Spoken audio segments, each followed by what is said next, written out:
अगर दोस्तों आप इस बिज़नेस को करते हैं वेल्डिंग का, अगर आप काम करते हैं तो बहुत ही अच्छा मुनाफा आपको होने वाला है, क्योंकि गांव एरिया में बहुत ही कम मशीनें होती हैं जो कि वेल्डिंग करने वाले, कम ही दुकानें होती हैं। और जो ट्रैक्टर, ट्राली, ऐसे बहुत सारी चीज़ें हैं, कल्टीवेटर, सीडल, जो कुछ ना कुछ टूटने के बाद वेल्डिंग कराना होता है। तो अगर आप इस बिज़नेस को करते हैं तो बहुत ही अच्छा मुनाफा होने वाला है। इसको स्टार्टअप करने के लिए आपको सिर्फ 5 से 6 हज़ार की बेस्ट मशीन लेनी है। थोड़ा सा आइडिया होना चाहिए और इस बिज़नेस को आप स्टार्टअप कर सकते हैं। तो आपको कैसा लगा है बिज़नेस, आप हमें कमेंट करके ज़रूर बताइएगा। आपके एरिया में कितनी दुकानें हैं ये भी हमें कमेंट करके बताइएगा।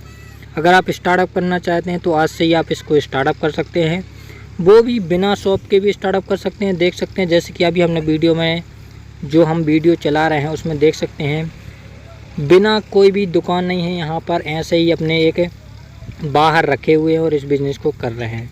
तो आई होप तो आपको वीडियो पसंद आई होगी।